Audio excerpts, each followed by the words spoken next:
Um dos casos que vamos mostrar esta noite começou em Monte Santo, Minas Gerais. Vamos mostrar a trajetória deste homem, um criminoso que está foragido e que sofre de uma doença grave e rara, conhecida como vampirismo. O vampirismo é um comportamento, que se manifesta de maneira universal em todas as civilizações.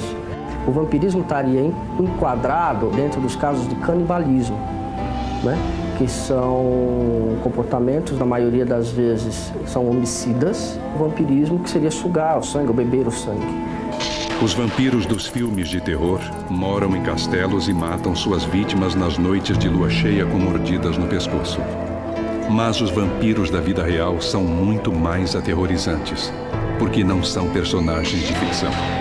Os casos de vampirismo já foram registrados em todas as partes do mundo, como provam os livros de psiquiatria.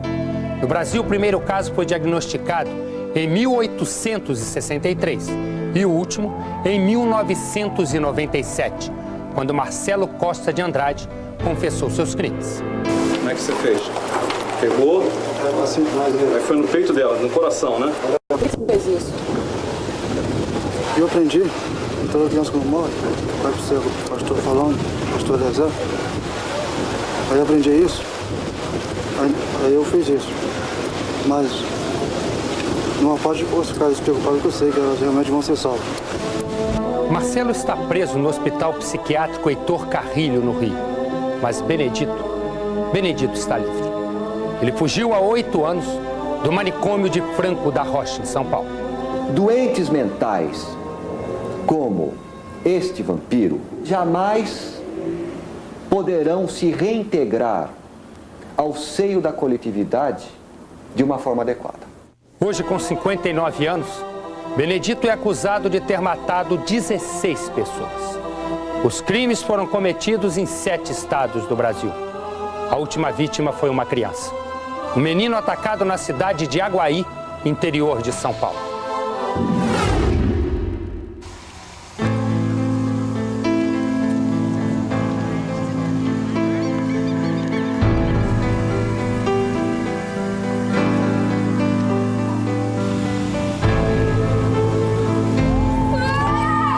O menino viu um pé assim, no meio do mato, uma meia preta, Aí a polícia foi lá, era ele.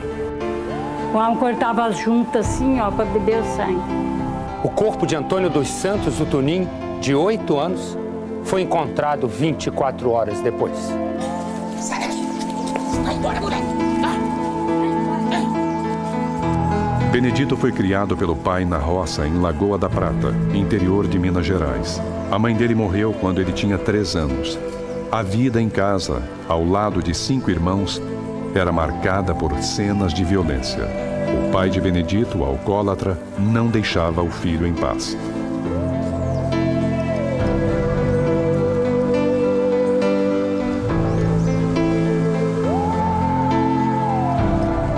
Aos 8 anos, Benedito começou a ficar doente. O nome da doença, vampirismo. Normalmente eles bebem sangue porque dentro do psiquismo deles existe um colorido mágico, místico, religioso. Normalmente eles bebem sangue para incorporar as virtudes da vítima. Benedito segue os passos do pai. Ele gosta de beber e quase sempre se envolve em confusão. Logo, ele vai misturar o álcool com o sangue. A base, a origem do problema é uma encefalopatia constitucional. Não tem nada a ver com espírito, demônio, nem Deus. A encefalopatia é uma doença rara causada pela falta de oxigenação no cérebro. O problema é provocado quando o bebê ainda está no útero da mãe e afeta o sistema nervoso central da criança. Uma das consequências desta doença é o vampirismo. Aos 18 anos, Benedito se tornou um andarilho. Saiu de casa e passou meses desaparecido, trabalhando em fazendas como lavrador. Numa dessas viagens, ele matou pela primeira vez.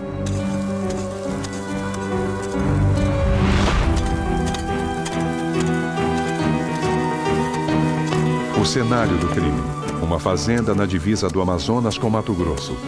Depois de um dia de trabalho na lavoura, Benedito é humilhado por 3 jagunços. Neste momento, surge a vontade de matar. Os jagunços não têm tempo de reagir.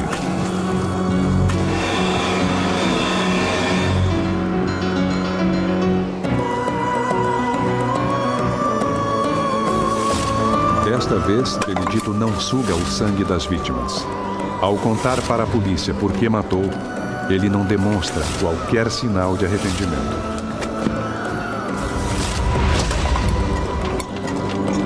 A seguir, Benedito faz novas vítimas.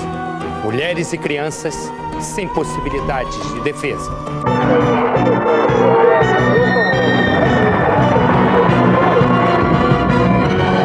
Normalmente, a forma do crime dessas pessoas tem algumas características. Quais? Primeiro, extrema violência.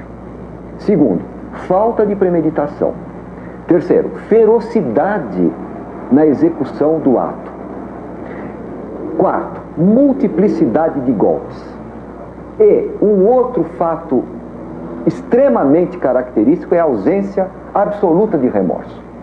A partir desses 3 assassinatos, a vida de crimes de Benedito não parou de crescer.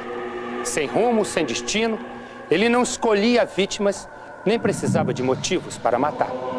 Ele era um andarilho, ele não tinha lugar certo. Sempre margeando as estradas ferroviárias. Ele nunca ia pela estrada rodoviária. Em 61, Benedito assassinou um homem a facadas na cidade de Matão, em Goiás. Em 62, os crimes se multiplicaram. Porto Alegre, Rio Grande do Sul. Benedito atirou contra dezenas de pessoas num baile e, antes de fugir, incendiou o clube. Ituiutaba, Minas Gerais. Benedito assassinou um homem por razões nunca esclarecidas. Curitiba, Paraná. Ele matou 2 pessoas a tiros durante um jogo de cartas. Anápolis, Goiás. Benedito tentou matar diversas pessoas em outro baile. Pelas contas que nós vemos, esse rapaz andou, na época, 15 mil quilômetros mais ou menos. Ele foi a divisa de Mato Grosso com a Amazônia. Divisa da cidade de Uberlândia com Tupaciguara, no interior de Minas Gerais. Benedito está em casa e esvazia mais uma garrafa de cachaça. Um viajante aparece e pede algo para comer.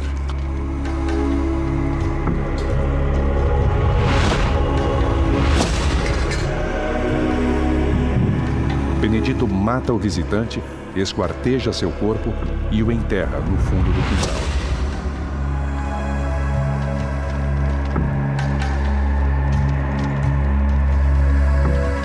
Eu diria até que dentre as patologias psiquiátricas, a encefalopatia é a que propicia os crimes mais hediondos. Em 66, Benedito voltou a matar. Bambuí, interior de Minas Gerais, 13 de agosto de 1966. Benedito e a companheira Francisca chegam a uma estação de trem.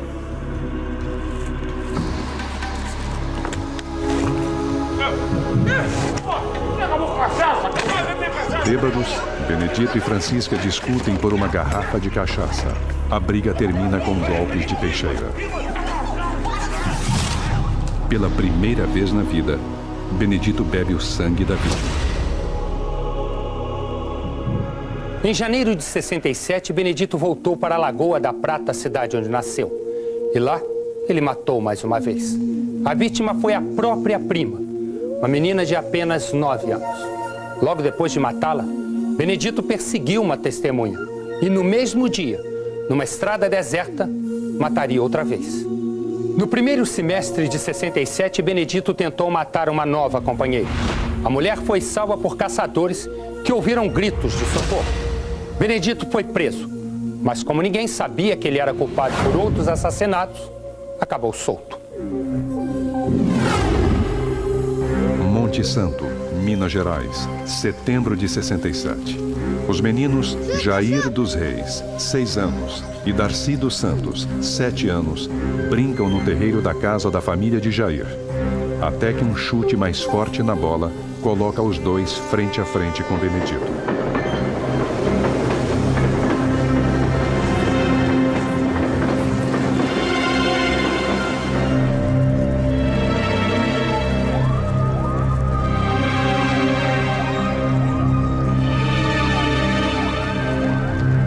Mais uma tragédia está prestes a acontecer. As vítimas serão 2 crianças.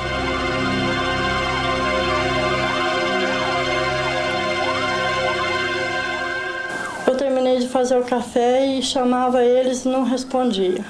Quando foi na quarta-feira, o homem do trem, o maquinista, desceu dentro de um valo, beirando a linha. Os meninos estavam deitados, mas já estava morto, porque já tinha passado 3 dias. Quando passou uns dias, esse homem que matou o meu irmão chegou em Aguaí e pediu água.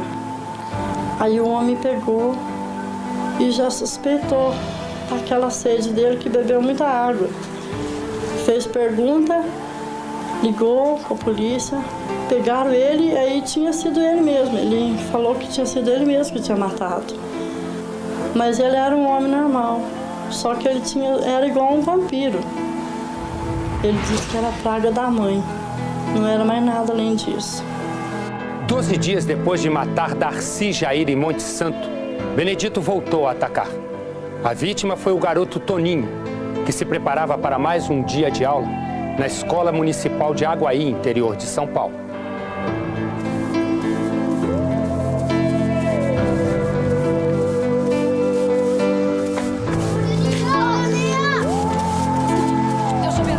Toninho se despede da mãe. Esta é a última vez que Dona Vani olha para o filho. Eu ainda falei, Deus te abençoe, vai com Deus, né? Eu falei. Aí, não apareceu mais. Meio-dia, Toninho volta da aula com a mãe de 2 colegas de colégio. A mãe dos amigos de Toninho diz que vai cortar o cabelo e chama Toninho para ir junto. Mas ele diz que precisa ir logo para casa.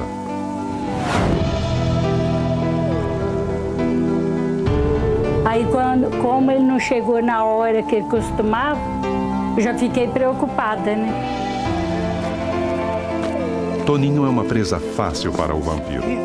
Benedito diz que está com o joelho machucado e pede um favor ao menino, que ele pegue uma caixa de mel embaixo da árvore. Toninho decide ajudar o desconhecido.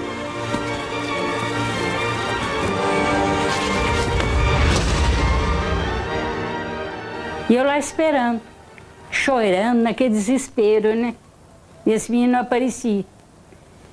Aí eu peguei, quando escureceu, os cachorros uivavam. Então escureceu, as meninas dormiam, eu fiquei lá, né? Rezando, chorando. Quando foi quase meia-noite, ele apareceu para mim. Quem apareceu para a senhora? O menino meu que tinha morrido. E ele estava com um monte de flor na mão. Aí ele estava rindo. Ele falou, mãe, não chora não que eu estou aqui. Ele falou, você não precisa chorar. No próximo bloco, entrevista com o vampiro. Aí bate primeiro com o pau e morreu.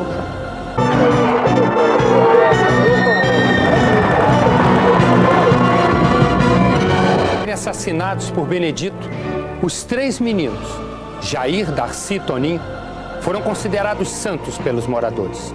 No lugar onde Jair e Darcy morreram, a população de Monte Santo construiu uma capela.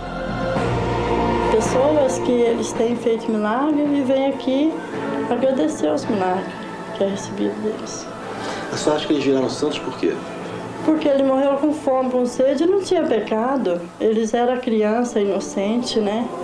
Depois de matar as crianças, Benedito continuou a caminhada pela linha do trem. Só que desta vez a polícia já estava na pista dele. 24 horas depois do crime, Benedito foi preso outra vez. Sem demonstrar culpa ou arrependimento, Benedito Gomes admitiu todos os crimes. Considerado doente mental, acabou internado no manicômio judiciário de Franco da Rocha, em São Paulo, onde passou 22 anos em tratamento à base de remédios e choques elétricos. Para entender como funciona a mente de uma pessoa que sofre de vampirismo, Linha Direta foi ao manicômio judiciário Jorge Vaz, em Minas Gerais, onde entrevistou Raimundo Carvalho, o Carvalhinho, um criminoso também acusado de praticar atos de canibalismo. Carvalhinho matou o agricultor Jaci Félix da Costas a golpe de porrete há 5 anos. Na época em que foi preso, ele declarou que havia esquartejado a vítima. Ele discutia muito comigo, sabe? Eu ficava calado, sabe? Depois, nesse dia que aconteceu esse homicídio com ele entrou na porta do meu barraco, sabe, com uma coisa, sabe? E falou comigo: você sabe que isso é o último dia de você viver? Aí ele partiu, dando poiçada, sabe? Aí dando poiçada eu fui defendendo, sabe? Aí deitei no chão, dei nele uma rasteira, ele caiu, sabe?